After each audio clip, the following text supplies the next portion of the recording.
that era of like, you know, YG, Nip, you, etc., like all these artists coming out with all this energy around them.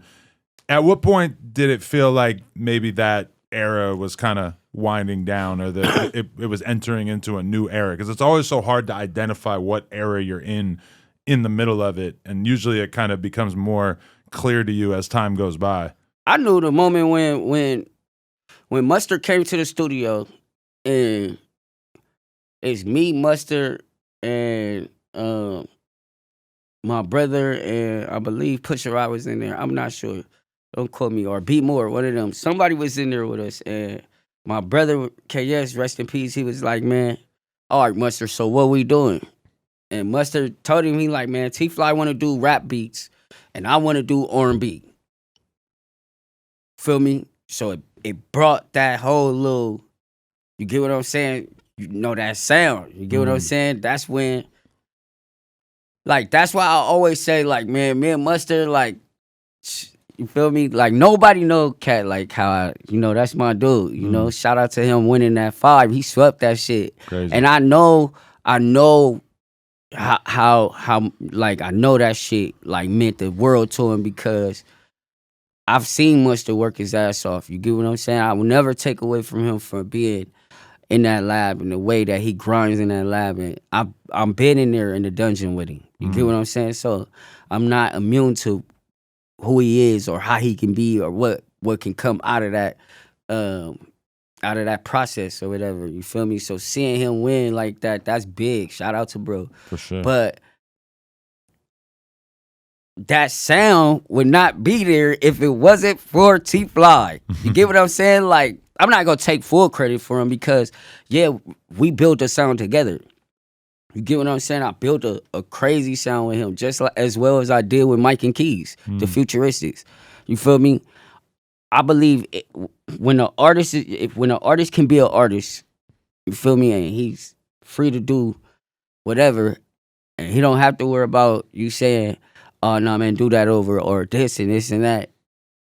You just lit from him to even getting on the record. You get what I'm saying? I feel like that's what bring out the best juice in an artist. You get what I'm saying? And Mustard will tell you, like, I'm the first person to sing over Mustard beats. You get what I'm saying? So once they heard like Fireworks, then that's when you get the Omarion songs, you get the Chris Brown songs, you get the Kid Ink songs, you get all of these songs. You get what I'm saying? Because now he knows how to do guitar and bass and put the keyboard in there and turn the guitar all right, boom. All right, put a lead line in there. All right, do this. You get what I'm saying? It wasn't, like I always say, I help bro become more melodic. That's my nigga, you feel me? And just to see the sound take off the way it has is beautiful. Is it trippy for you, or annoying, I guess would be like a better word? Is it annoying for you to have had such a long-standing relationship with somebody like Mustard and to have done so much musically, but then meanwhile, like when we search up your name, one of the early things that comes up is like, oh, this one time that you guys had a big argument online, which I've heard you talk about it and make clear that that was just a moment in time, that it was just you guys being brothers, etc. But is that awkward to have that be something that lives on in people's memories so much? Nah, just to let you know I ain't stupid. You feel me? I mean, I know what he said. He know what I said. He heard what I said. I heard what he said. I mean, it is what it is. You get what I'm saying? That's not the first time we've ever argued. This is the first time we argued on the internet. Right. You get what I'm saying? That was the main thing that I was mad at myself about, was I let my emotions and my anger get the best of me, and I was just lashing out. You get what I'm saying? And that was like I said, that was my fault, but he understood what was his fault too. You get what I'm saying? And I was just thanking God when we was able to, dead it. You get what I'm saying? Because I don't wish no bad on him. You get what I'm saying? I love his family. Like, I'm quite sure he loved my family. You get what I'm saying? Was there really a point though where he tried to like overcharge you? $50,000 was the number that was thrown out there for a beat. I knew you was gonna ask that question. I mean, I'm just wondering if there really was like a dramatic shift there. I mean, yeah, of course. But do you think that was his way of basically? Not letting you you gotta know that he think didn't about it. I 100% didn't fuck sign with to you? Mustard. Right. You get what I'm saying? When we was on the road together, and I tried to pull him to the side. And I told him, I'm like, look, I don't want to sign to Jizzle. You feel me?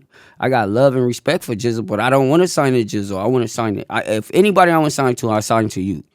Feel me? But I felt like, him and YG being so close as they is, he didn't want to step on YG toes and just do it or X him out of the situation. You get what I'm saying? But I already knew what I wanted. You get what I'm saying? And then it was like, all right, Epic Records is giving you this, or do that then. You feel me? Because at some point you gotta sign something. It's coming down to the wire. You get what I'm saying? You gotta do something. You get what I'm saying? You want to see your mom live better. You want to see your dad, your granny. You feel me? These is moments that I love because my grandma got to see me get nominated for 2 Grammys. You get what I'm saying? My grandma got to walk the red carpet with me. My mom got to see me headline my first big show. You get what I'm saying? My dad was in attendance. You get what I'm saying? My goddad, who's resting in peace right now. You get what I'm saying? So it's a lot of shit, like a lot of moments, dope moments that you can never get back. You get what I'm saying? Friends and homies and shit like that you done lost and they got to see you shine and go on the road with you and see different places and view a lot of shit. You feel me? So I can't never be mad at the way music is treating me. It's treating me and my family hella good. Nah, for sure. Feel me? Okay. Another thing that kind of like symbolizes an end of an era, I think, is also when Nip passed. Did that kind of symbolize something in terms of like your career trajectory that like, oh, okay, things are always just going to be different after this? I knew shit was gonna be different when Nip died. Like that was. I mean, I got people that f with me, right? Then you got people that'll see you like, hey, yeah, man, I've been thinking about you, or man, woo, woo, like, and that goes back to say, like, name one artist from the West Coast or just that was out, period, when I came out I didn't help or, And you gotta be strong enough to give back. That's why I go off on people about Dom Kennedy. You get what I'm saying? Because no matter what, all right, Teeflii drunk right now, man. Hey, somebody go talk. Like him and Nipsey never looked at me like Problem, like Jeremiah, like it's a couple of other artists. You get what I'm saying? Instead of like trying to be the Hollywood like superstar and like man, woo, like Nip would tell me like straight up, like man, I'm leaving you in this room right now until your ass sober up. Like shut up, good. Like woo. You mentioned the alcohol a couple of times. Do you think that was like a big deciding factor? Of course. Really? I mean, I was dealing with shit. You get what I'm saying? My brother was going to jail. I had to make sure that he could get out and, like fighting real big time. I gotta pay for lawyers. I gotta, when you get more money, you not understanding that you about to spend this shit. This shit just not gonna just sit there. You feel me? Like your money can grow, but it's not gonna just, bro, you're gonna spend some shit.